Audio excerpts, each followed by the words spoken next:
The afternoon sun cast long shadows across the busy terminal as Lin Wei joined the line for boarding. Just another Monday, just another flight. After 15 years of government work, airports had become as familiar to her as her own apartment. Maybe more familiar, she thought with a hint of sadness. Her small studio in Arlington hadn't seen much of her lately. Now boarding Group 2 for United Airlines Flight 1287 to San Francisco, announced the gate agent, her voice carrying the practiced cheerfulness of someone who had repeated the same lines hundreds of times. Lin adjusted the worn leather briefcase under her arm and handed over her boarding pass. The case contained nothing but her laptop, a few pens, and a folder of papers with meaningless labels. At least, meaningless to anyone who might happen to glimpse them. To Lin and a select few others, those folder tabs represented portions of America's defense network that most citizens would never know existed. Have. A nice flight, the gate agent said, automatically. Lin nodded politely and made her way. Down the jet bridge. The familiar smell of recycled air and cleaning products greeted her as she stepped onto the plane. She scanned the row numbers, moving past the business class passengers already settling in with their complimentary beverages. Row 12 appeared on her right, and Lin squeezed past a young couple to reach the window seat marked 12F. She tucked her briefcase under the seat in front, keeping it pressed against her feet where she could feel its presence. Old habits died hard in her line of work. A man in his 50s with salt and pepper hair and a navy blue suit took the aisle seat beside her, leaving the middle seat empty for now. He offered a brief nod, which Lin returned. Perfect. A fellow traveler who understood the unspoken airport code. Politeness without forced conversation. Hoping no one takes that middle seat, the man commented, breaking his own rule as he settled in. Cross-country flights are so much better with a bit of extra space. Lin managed a small smile. That would be nice, she agreed, keeping her tone pleasant but not inviting further chat. Through the small oval window, she watched ground crew loading the last of the luggage. Her mind drifted to tomorrow's conference. The invitation had come directly from Admiral Torres, unusual enough to raise her suspicion. Something big was happening, something beyond the normal security concerns that filled her days at the Department of Defense. The middle seat remained empty as more passengers filed in, and Lin felt a small spark of hope. Then, just as the flight attendants were preparing to close the cabin door, a breathless woman rushed on board. Kui, the late arrival announced, looking at her boarding pass and then at the row where Lin sat. Sorry. The man in the aisle seat stood with a poorly hidden sigh to let the newcomer in. So much for extra space, Lin thought, turning her attention back to the window as the plane pushed back from the gate. As the safety demonstration began, Lin's mind wandered back to the work that awaited her in San Francisco. For 15 years, she had lived in the shadows of government service. Her parents back in Minnesota thought she worked as an analyst reviewing foreign policy. Her college friends assumed she had some boring desk job processing paperwork. Even her ex-boyfriend, who had security clearance himself, hadn't been told the full extent of her role. The truth was both simpler and infinitely more complex. Lin Wei designed protection systems, not physical barriers but digital ones, systems that guarded America's most sensitive networks from those who would do them harm. Systems that, when they worked properly, no one ever knew existed. The plane taxied slowly toward the runway, joining a queue of aircraft waiting for takeoff. Chicago O'Hare was always busy, even on a Monday afternoon. First time to San Francisco? The woman in the middle seat asked, apparently determined to make conversation. No, Lin replied, trying not to sound abrupt. I go there for work sometimes. Oh, what do you do? The question every person with a classified job dreaded. Lin gave her standard answer. I work for the government. Mostly administrative stuff. She had learned long ago that describing her job as boring was the fastest way to end this line of questioning. It worked. The woman nodded politely and turned her attention to the businessman on her other side. The aircraft finally reached the runway, and Lin felt the familiar push back into her seat as the engines roared to life. Takeoff was always her favorite part of flying. That moment when gravity seemed optional and possibilities opened up before her.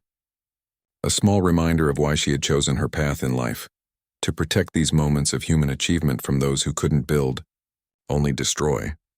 Once they reached cruising altitude, Lin declined the offered beverage service. She needed to stay sharp for tomorrow, and caffeine this late in the day would keep her up all night.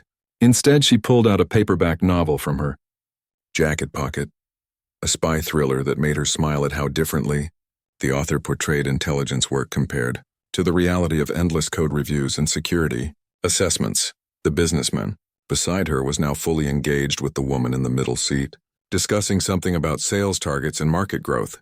Lynn tuned them out easily, a skill developed over years of working in busy government offices where focus was crucial.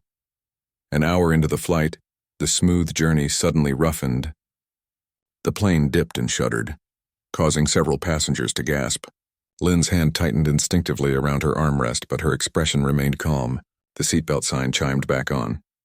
"Ladies and gentlemen, this is your captain speaking," came a voice over the intercom. "We're experiencing some unexpected turbulence.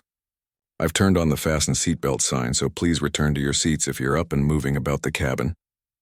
There was a pause, and the captain continued. "We're also going to make a slight adjustment to our route. Weather radar is showing a developing storm system ahead that we'd prefer to avoid. This may add about 15 minutes to our flight time, but it should give us a smoother ride. Flight attendants, please prepare the cabin." Lynn barely registered the announcement. Flight delays and diversions were just another part of the routine of travel. She turned a page in her novel. Though she'd stopped absorbing the words, her mind had drifted back to the strange urgency in Admiral Torres's message. All hands required, priority alpha, secure channel only. In 15 years, she had seen that designation used only twice. The first time had been during a major cybersecurity breach attempt that had nearly compromised the Navy's communications grid.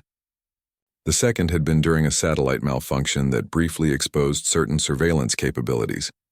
Both times, Lynn had been part of the team that fixed the problem before it became a national headline. Both times she had worked for 72 hours straight, fueled by nothing but adrenaline and duty.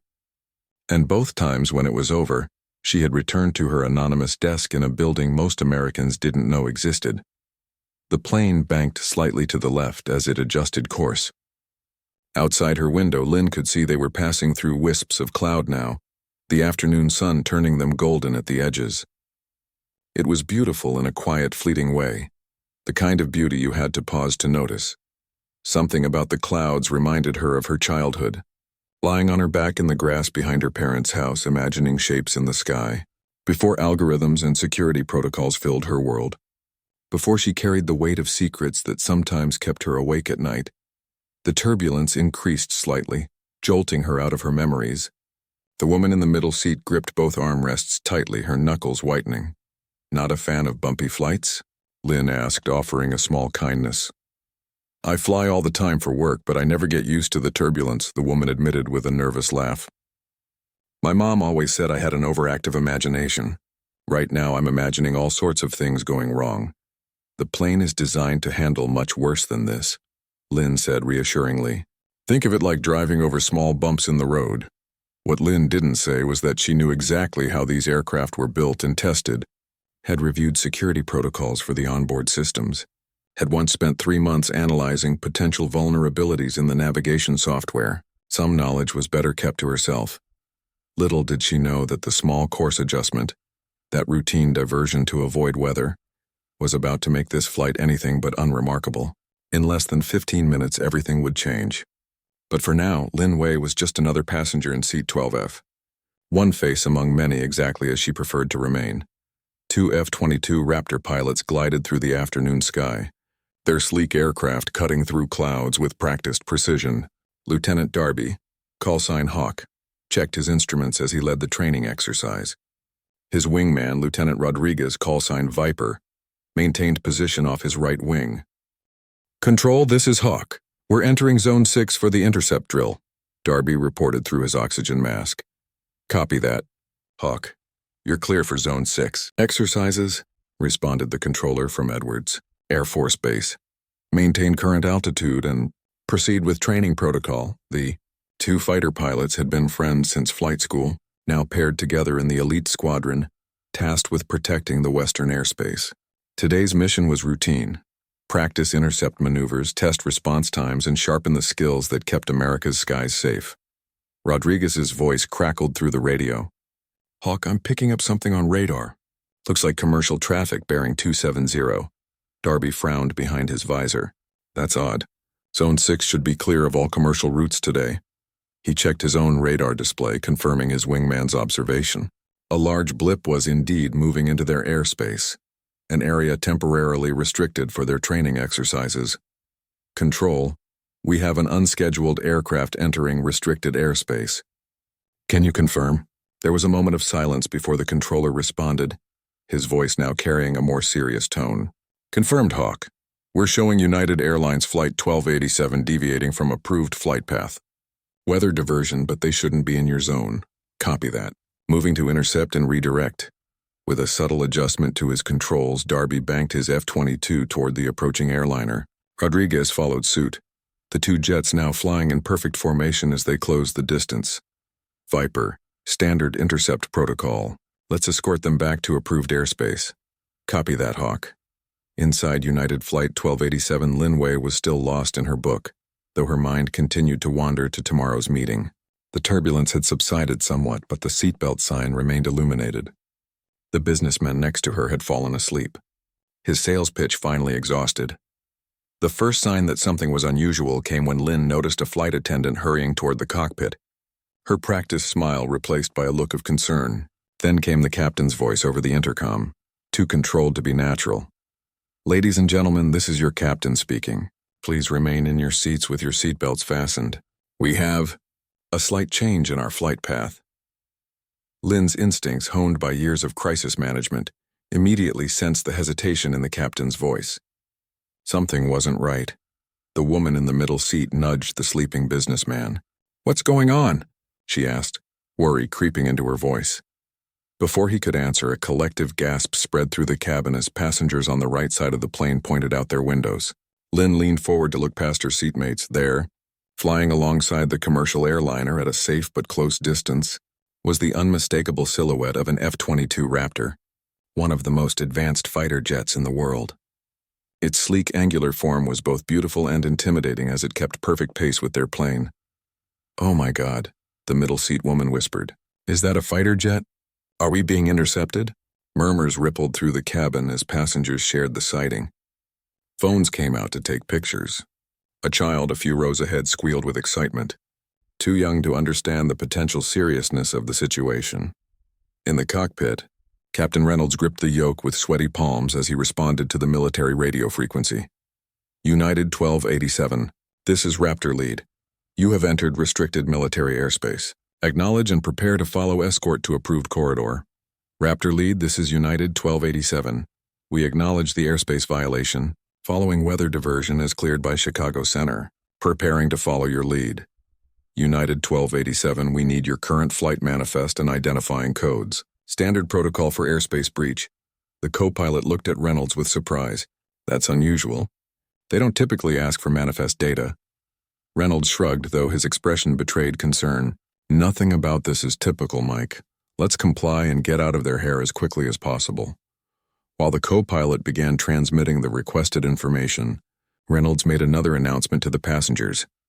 Ladies and gentlemen, we apologize for any concern. We've inadvertently entered a temporary military training zone. The fighter jets you may see outside are standard procedure in such cases. They'll escort us back to our proper route, and we'll be on our way to San Francisco with minimal delay. Please remain calm and seated. The practiced words did little to settle the buzz of conversation that now filled the cabin. Two flight attendants moved through the aisle, offering reassurances and answering questions with carefully vague responses.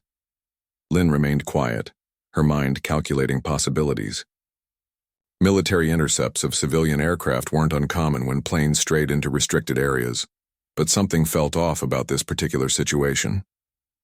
The timing, the specific flight path deviation, the request for manifest data, it triggered her professional paranoia. Outside her window, she could now see the second F-22 had taken position on their left side. The fighters were escorting them, but there was a precision to their movement that suggested more than a routine redirect. In his cockpit, Lieutenant Darby reviewed the transmitted manifest data as it scrolled across his secure display. Standard procedure for any civilian aircraft that breached military airspace. Identify all souls on board, check against watch lists, ensure there was no security threat before redirecting. Control, Hawk here. Reviewing manifest data now. His eyes scanned the passenger list methodically, row by row, seat by seat. Nothing unusual. Business travelers, families, a school group returning from a competition. Then he reached row 12, his finger froze over the screen. Viper, are you seeing this? Seat 12F. Rodriguez's voice reflected the same surprise. I see it. Confirming now. Next to the passenger name Lin Wei was a special clearance code. Not just any code, one of the highest level identifiers in the system. A marker so rare that most pilots would never encounter it in their entire careers. Control. Requesting verification on passenger identifier code Tango Echo Romeo 74. The response was immediate. Stand by, Hawk. The silence that followed seemed to stretch for minutes, though it was only seconds. When the controller's voice returned, it carried a new tone, one of unmistakable deference. Hawk, control. Code verified. Passenger is keystone level. Repeat, keystone level. Both pilots knew what this meant. Somewhere on that ordinary commercial flight was someone extraordinary. A person whose identity was classified at the highest levels, whose work was vital to national security, and whose presence demanded both protection and respect. Copy that, control. Proceeding with Keystone Protocol. Darby switched his radio frequency. United 1287, this is Raptor Lead. We need to speak directly with your passenger in seat 12F. Please arrange secure communication. In the airliner's cockpit, Captain Reynolds stared at the radio in disbelief. They want to talk to a specific passenger? What the hell is going on? The co-pilot checked the manifest again, looking at seat 12F. Lin Wei, nothing special noted here on our end. Well, something special enough for the Air Force to care. Better do as they ask. Reynolds picked up the intercom. Flight attendant to the cockpit, please. Minutes later, a flight attendant named Prisha approached Lin Wei with a confused expression. The entire cabin watched with curiosity as she leaned down to speak quietly. Ma'am, I'm sorry to disturb you, but the pilots of the fighter jets have asked to speak with you specifically. They've requested you use the aircraft's communication system. Do you know what this is about? Lin's face revealed nothing, but internally her mind raced. This wasn't supposed to happen. Her travel arrangements were designed to be anonymous. Her movements tracked only by those with the highest clearance. For her to be identified in transit meant something significant had changed. She nodded once, unbuckled her seatbelt, and stood. I understand. The businessman and middle seat woman stared at her with wide eyes as she stepped into the aisle. Whispers followed her as she walked toward the front of the plane. Ordinary passengers didn't get called to speak with military escorts. Lin was no longer just another face in the crowd. She was someone important enough to make fighter pilots take notice. And as she walked the narrow aisle toward the cockpit, she knew that her carefully constructed anonymity had just been compromised. Whatever was waiting for her in San Francisco had just become much more complicated. Lin followed the flight attendant toward the cockpit, aware of the curious stares from other passengers. The woman named Prisha walked quickly, glancing back every few steps as if to confirm this ordinary-looking passenger in comfortable travel clothes was indeed the person the military pilots had requested. They've never asked for a specific passenger before, Prisha whispered as they reached the front of the plane. Not in my 12 years of flying. Lin nodded but offered no explanation. Her mind was already working through scenarios and security protocols. This breach of her travel anonymity was concerning. Either something had gone very wrong, or something was about to. Captain Reynolds opened the cockpit door just enough to hand over a headset connected to the aircraft's communication system. His expression was a mix of confusion and curiosity. The Air Force pilots are asking for you specifically, he said, studying her face. Should I be concerned about the safety of this aircraft? No, Captain, Lin replied with quiet confidence. Your passengers are perfectly safe. This is likely a procedural matter. Reynolds didn't seem entirely convinced, but he stepped back to give her space. Lin put on the headset and took a deep breath before speaking. This is passenger Lin Wei, seat 12F. The response came immediately through the headset, the fighter pilot's voice shifting from stern military precision to unmistakable respect. Ms. Wei, this is Lieutenant Darby, call sign Hawk, United States Air Force. We need to verify your identity. Please provide authorization code sequence. Lin closed her eyes briefly. This was a security protocol she hadn't used in years. A direct verification process reserved for situations where normal channels of communication had been compromised. Verifying, she replied. Authorization Bluebird Sentinel 9372 Alpha Echo. Secondary verification. Yesterday's sunrise was particularly golden. The coded phrase, part fixed identifier, part daily changing password, would confirm both her identity and that she was speaking under her own free will. There was a brief pause before the pilot responded. Verification confirmed. Ma'am. The tone now carried unmistakable deference. Please stand by. In his fighter jet, Lieutenant Darby exchanged a glance with his wingman through their cockpit canopies. Both knew the significance of the code they'd just verified. Their training had covered the theoretical possibility of encountering a keystone asset in the field, but neither had expected to actually meet one. Darby switched to his secure channel to base. Control Hawk here. Keystone identity confirmed. Awaiting further instructions. The controller's response came with unusual speed. Orders from command. Provide honor escort to SFO and ensure uninterrupted journey. Priority level Alpha. Copy that. Implementing now. Darby switched back to the civilian aircraft channel. Ms. Wei, our sincere apologies for the interruption to your flight. We've been instructed to provide you with an honor escort to your destination. Is there anything else you require from us at this time? Lynn considered her response carefully. Negative, Lieutenant. Though I'm curious how my identifier was flagged on a routine flight. Ma'am, we received an alert from Central Command approximately 12 minutes ago. All details classified, but I'm told you'll be briefed upon arrival. This was new information. Something had happened, something significant enough for Command to track her mid-flight and make direct contact. Understood, Lieutenant. Thank you for your service. It's our honor. Ma'am. Lynn removed the headset and handed it back to Captain Reynolds, whose expression had shifted from concern to confusion to something approaching awe. Is everything all right? He asked, his voice lower now, more respectful. Yes, Captain. Your flight can proceed to San Francisco as planned. The fighters will escort us there. May I ask? You may not, Lynn said firmly but not unkindly. For the comfort of your passengers, I suggest announcing that the military escort is routine procedure, following the airspace breach. Nothing more, the captain nodded slowly. Understood. As Lynn turned to return to her seat, Prisha stepped closer. The pilots have requested a change in seating arrangements. For security purposes, they said. She seemed nervous now. The gentleman in 12D has been moved to another seat and... She hesitated, lowering her voice further. There's an air marshal on board who will be taking that seat instead. Lynn nodded, unsurprised. Standard Keystone Protocol. Once identified, immediate security measures would activate. Thank you for informing me. Walking back down the aisle was different now. The other passengers watched her with undisguised curiosity. She had boarded as nobody special, just another traveler in comfortable clothes with a worn briefcase. Now she walked with the unspoken weight of importance, marked by the fighter jet escort visible through the windows and the hushed whispers that followed her. At row 12, a man in a gray suit now occupied the aisle seat. He gave Lynn a subtle nod as she slipped past him to the window. Nothing in his appearance screamed federal agent, but Lynn recognized the watchful eyes and the almost imperceptible earpiece. The air marshal would ensure no one bothered her for the remainder of the flight. Outside her window, the F-22 maintained perfect position, sunlight glinting off its metallic surface. As she watched, something unexpected happened. The fighter jet tilted slightly, then executed a perfect barrel roll before returning to formation.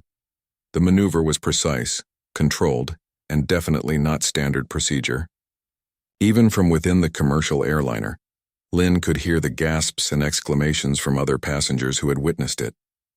Did you see that? The woman in the middle seat turned to her with wide eyes. The jet just did a roll thing. Why would they do that? Lynn gave a small smile. It's an aerial salute, she said quietly. A sign of respect? The woman looked at her with new curiosity.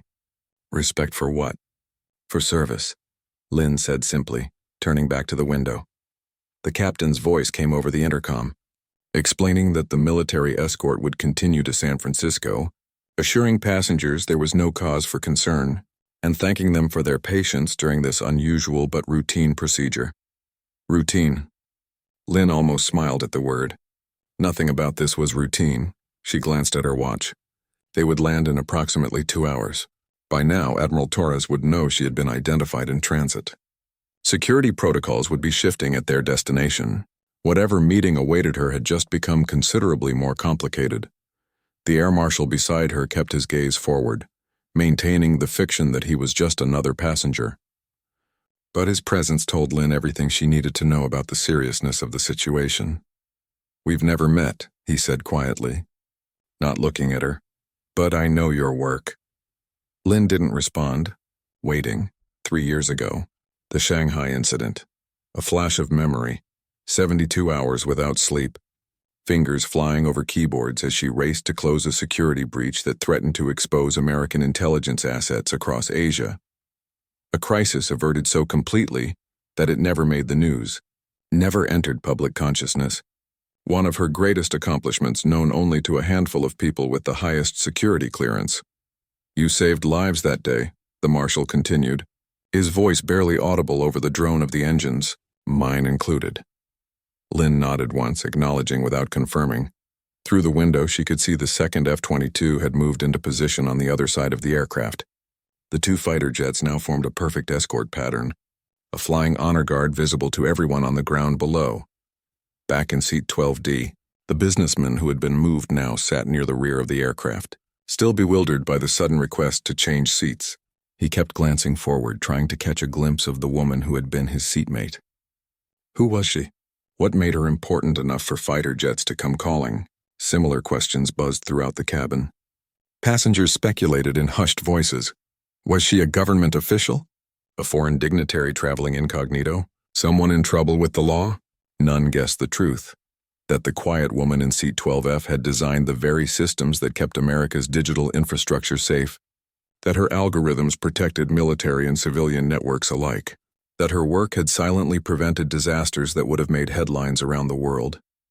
"They've spotted something on the ground," the air marshal said suddenly, his posture straightening slightly. Lynn looked out the window. Below them, as they crossed over Nevada, she could see a small convoy of vehicles had pulled to the side of a highway. Even from this altitude, the distinctive pattern of emergency lights was visible. Police cruisers and what appeared to be military vehicles all stopped to watch the aircraft pass overhead. Someone had called it in. The unusual sight of a commercial airliner with fighter jet escorts had already begun to draw attention. By the time they landed in San Francisco, people would be asking questions. Social media would be buzzing with photos and video. Her cover, maintained for 15 years, was rapidly dissolving. Lynn leaned back in her seat and closed her eyes. Whatever waited for her in San Francisco, one thing was certain: her life was about to change. The anonymity she had carefully cultivated, the quiet life that allowed her to do her work without scrutiny, was coming to an end. The woman who had boarded as just another passenger in seat 12F was emerging into the light, whether she wanted to or not. As United Flight 1287 began its descent into San Francisco International Airport, the atmosphere inside the cabin had completely transformed. What had started as a routine flight was now anything but ordinary. The presence of military fighter jets escorting them had turned a plane full of strangers into a community, united by shared curiosity. Phones remained pressed against windows, capturing photos and videos of the unusual escort. Social media was already buzzing with speculation. Local news stations in the Bay Area had picked up the story, with helicopters attempting to track the flight's approach from a distance.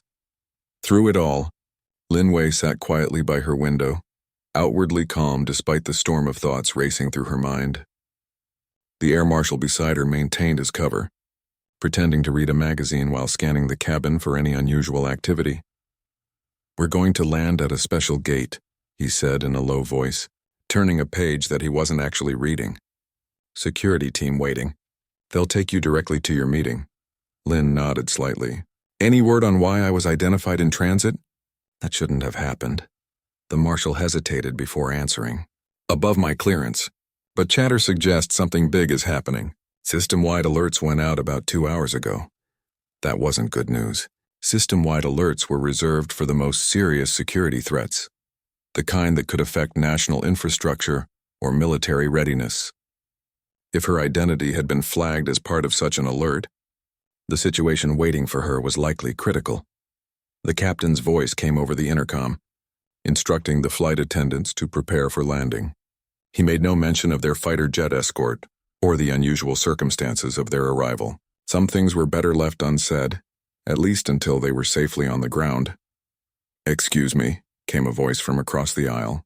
An elderly woman was looking directly at Lynn. "I don't mean to bother you, but my grandson is in the Air Force. Those jets out there, they don't escort just anyone. Are you somebody important?" Before Lynn could answer, the air marshal smoothly interjected, "Ma'am, the escort is standard procedure after the airspace violation. Nothing to be concerned about." The woman didn't look convinced. "I've been flying for 60 years, young man." "There's nothing standard about this." Lynn offered a small smile. "I'm just doing my job like your grandson," she said simply. Something in her tone must have resonated with the woman, who studied Lynn's face for a moment longer before nodding with unexpected understanding. "Well then, thank you for whatever it is you do." As the aircraft descended through the clouds, San Francisco Bay came into view. The city sprawled along the coastline, its iconic bridges spanning the water in elegant arcs. Under different circumstances, Lynn might have appreciated the beauty of the approach.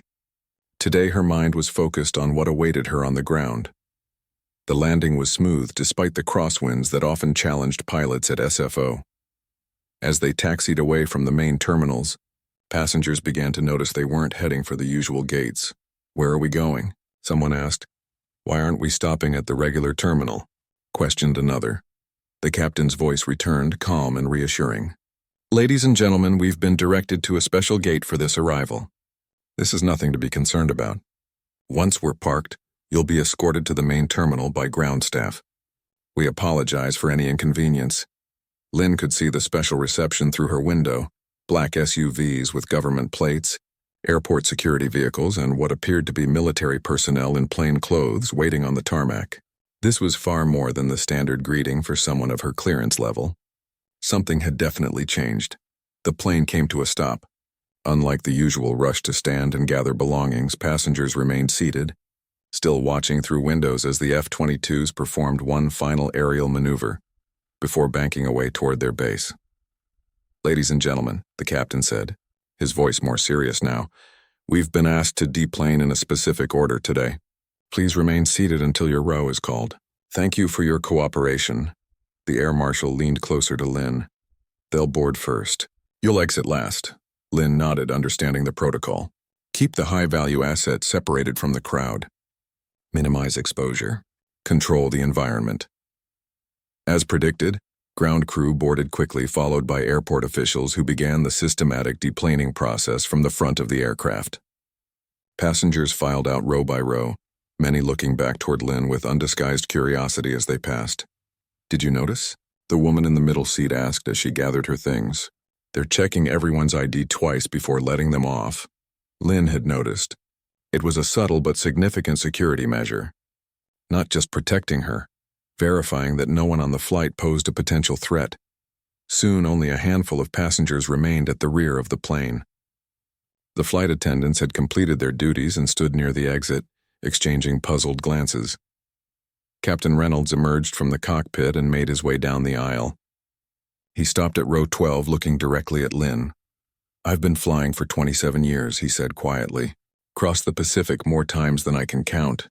Carried diplomats, celebrities, even a senator or two." He paused, studying her with newfound respect. "But I've never seen that code on a manifest before. Never had fighter jets perform a tribute role for a passenger." Lynn met his gaze steadily but remained silent. "Whatever you do," the captain continued, "it must be important. Thank you." He extended his hand. After a moment's hesitation, Lynn shook it. "Just doing my job, Captain. Like you." He nodded once, understanding the weight of unspoken words, then returned to the cockpit. Finally, only Lynn and the air marshal remained in the cabin. He stood, allowing her to exit the row. "They're ready for you," he said, gesturing toward the door. Lynn retrieved her worn leather briefcase from under the seat. It contained nothing that looked important. Her laptop, some papers, a few personal items. Nothing that suggested its owner had helped design the security systems protecting the nation's most sensitive networks. As she walked down the empty aisle, memories from her 15 years of service flashed through her mind. The long nights writing code that would never bear her name. The quiet pride of systems that worked so perfectly no one knew they existed. The weight of knowledge she carried but could never share. She paused at the aircraft door, looking out at the waiting reception. Two men in suits stood at the bottom of the air stairs. Beyond them, a line of vehicles with tinted windows. No press, no cameras. The authorities had managed to secure this part of the airport from prying eyes. Dr. Wei, one of the suited men, called up to her. Not Ms. Wei or Lin. The use of her title, one she rarely used outside classified settings, was deliberate, a sign of the situation's gravity. She descended the stairs, the cool San Francisco air a welcome change after hours in the aircraft cabin. "Welcome to San Francisco," the lead agent said. No handshake was offered or expected. "Admiral Torres sends his regards. He's waiting at the secure facility." Lin nodded. "What happened? Why was I identified in transit?" The two men exchanged glances before the lead agent responded. "Security protocols were elevated to level red at 600 this morning. All Keystone assets were flagged for immediate protection." He lowered his voice. "There's been a breach attempt. Significant. Details at the briefing. Level red." In 15 years, Lin had seen that designation used only twice. Both times had involved direct threats to national security infrastructure. "The president has been briefed," the second agent added. "He's requested updates every 30 minutes. That confirmed the severity. Presidential involvement meant this wasn't just a routine cyber threat." "My bags?" Lin asked, practical despite the circumstances, already secured and screened. "In the vehicle." The lead agent gestured toward the waiting SUV. As they walked, he spoke again, his voice now carrying a note of unexpected respect. "Dr. Wei, I've worked protection detail for cabinet members, foreign dignitaries, even the vice president once." He glanced at her. "But this is the first time I've been assigned to someone who doesn't officially exist in any public record." Lin allowed herself a small smile. "Sometimes the most important work is invisible."